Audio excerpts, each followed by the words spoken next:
আসসালামু আলাইকুম এভরিওয়ান। আজকে আমি আপনাদের দুইটি মজাদার পিঠের রেসিপি শেয়ার করব একটি ভিডিওতে, তাই পুরো রেসিপিটা দেখবেন।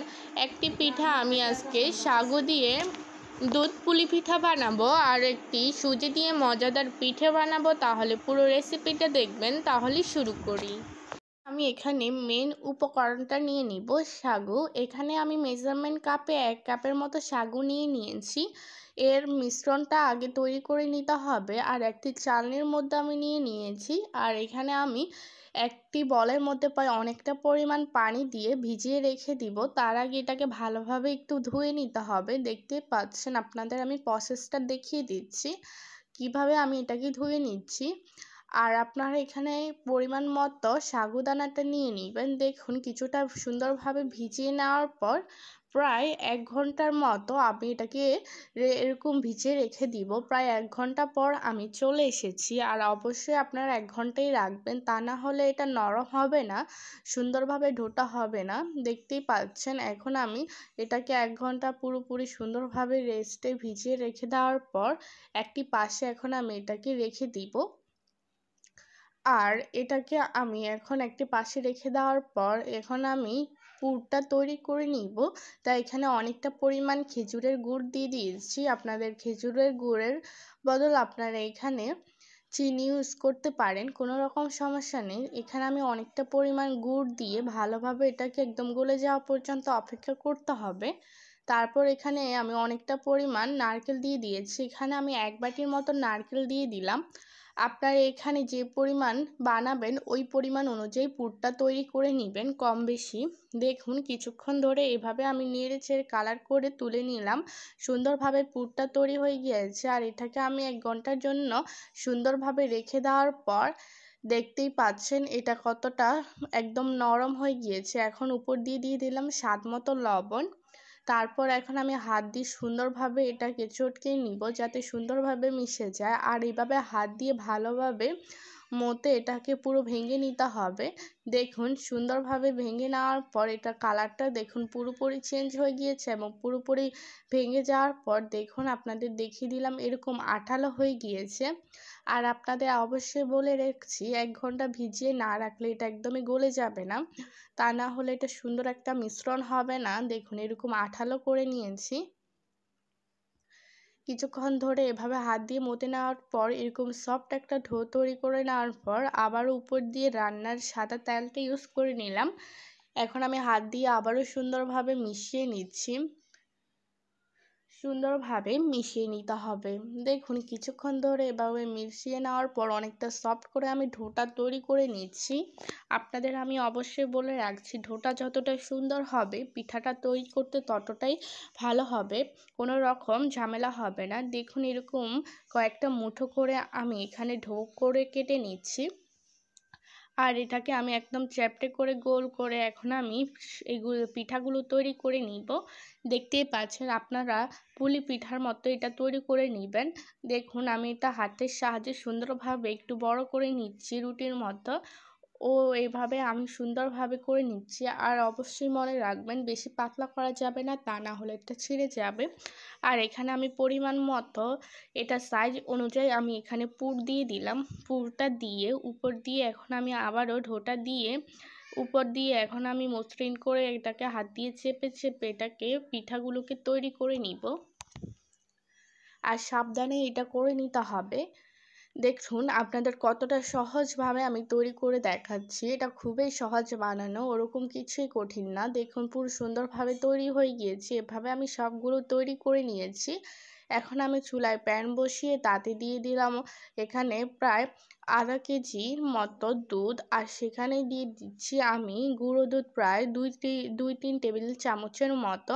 দিয়ে দিলাম স্বাদ মতো লবণ। এখানে আমি দিয়ে দিচ্ছি চিনি।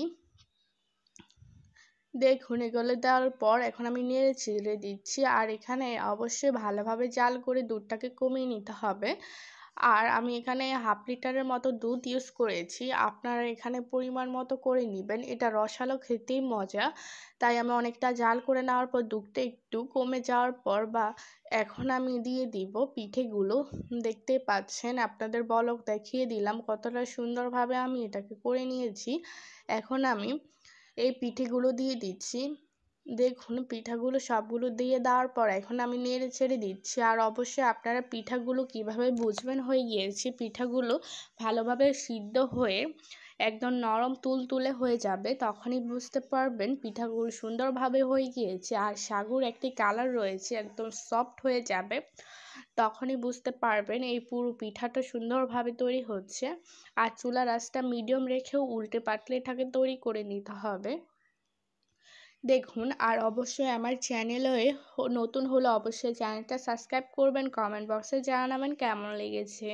দেখুন পিঠাটা তৈরি হয়ে গিয়েছে, তুলে নিলাম। এখন আমি পরিবেশন করলাম। দেখুন জাস্ট দেখতে কতটাই না লোভনীয় লাগছে, খেতে মাশাআল্লাহ খুবই ভালো হয়েছে। যদি রেসিপিটা ভালো লাগে অবশ্যই চ্যানেলটা সাবস্ক্রাইব করবেন, পাশে থাকা বেল আইকনটি ক্লিক করে রাখবেন। নিত্য নতুন রেসিপি পেতে আমার চ্যানেলে আরও মজাদার পিঠার রেসিপি আছে, গিয়ে দেখে আসতে পারেন। এখন আমি একটি পিঠা আপনাদের কেটে দেখাবো বা ভেঙে দেখাবো, ভিতরটা কতটা সফট, দেখতে কতটাই না লোভনীয় লাগছে।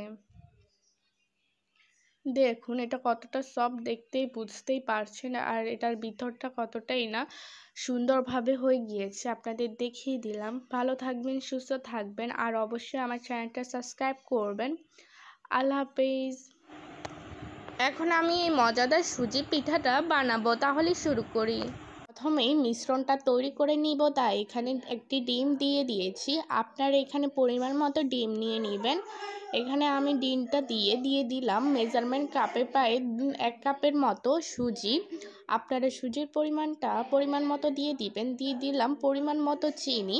এখানে আপনারা মিষ্টিটা চেক করে পরে দিয়ে দিবেন। দিয়ে দিলাম স্বাদ মতো লবণ, দিয়ে দিলাম বেকিং পাউডার, আপনারা এখানে বেকিং সোডাও ইউজ করতে পারেন। এখন আমি হাত দিয়ে ভালোভাবে বা একটি মিক্সারের সাহায্যে সুন্দরভাবে মিশিয়ে নিচ্ছি। ভালোভাবে একটু মিশিয়ে নিতে হবে। ভালোভাবে মিশিয়ে নিচ্ছি। সময় ধরে মিশিয়ে নেওয়ার পর এখন আমি মেজারমেন্ট কাপে 1 কাপের মতো লিকুইড দুধ নিয়ে নিয়েছি। এখন অল্প অল্প পরিমাণে দুধটা দিয়ে সুন্দরভাবে মিশিয়ে মিশ্রণটা তৈরি করে নিতে হবে। কোনো রকম দলা পাকানো থাকা যাবে না, একদমই সুন্দরভাবে মিশিয়ে থাকতে হবে। দেখুন তাই আমি ভালোভাবে একদম মিশিয়ে নিচ্ছি। দেখুন কতটা সুন্দরভাবে মিশে গিয়েছে। আর অবশ্যই আপনারা মিষ্টিটা চেক করে নেবেন, যদি বেশি কম লাগে তাহলে ভালোভাবে মিশিয়ে নেওয়ার পর দেখুন এখন আমি 10 মিনিট রেস্টে রেখে দিব। দেখুন ভালোভাবে 10টা মিনিট বা 20 মিনিটের মতো সুন্দরভাবে রেস্টে রেখে দিলে এটা সুন্দরভাবে পারফেক্ট একটি ডোতে পরিণত হবে। দেখুন 10 মিনিট রেখে দেওয়ার পর দেখুন আমি ঢাকনাটা তুলে নিয়েছি, কতটা সফট এবং অনেকটা ফুলে গিয়েছে। পানি পুরোপুরি সুজিটা একদম নরম হয়ে গিয়েছে। এখন আমি এটাকে একদম মসৃণভাবে দেখিয়ে দিচ্ছি কতটা সুন্দরভাবে ডোটা হয়ে গিয়েছে। আজকের এই কোনো রকম ঝামেলা ছাড়াই এই পিঠাটা তৈরি করে দেখাচ্ছি। তাই চুলায় প্যান বসে তাতে তেল দিয়ে ভালোভাবে গরম করে নিয়েছি। এখন একটি একটি করে একটি চামচের সাহায্যে সুন্দরভাবে পিঠেগুলো দিয়ে দিব। ভালোভাবে তেলটা গরম করে নিতে হবে। কিছুক্ষণ এভাবে সময় ধরে নিলে এভাবে ফুলকো হয়ে যাবে। দেখুন আপনাদের দেখিয়ে দিচ্ছি কতটা সুন্দরভাবে ফুলে গিয়েছে।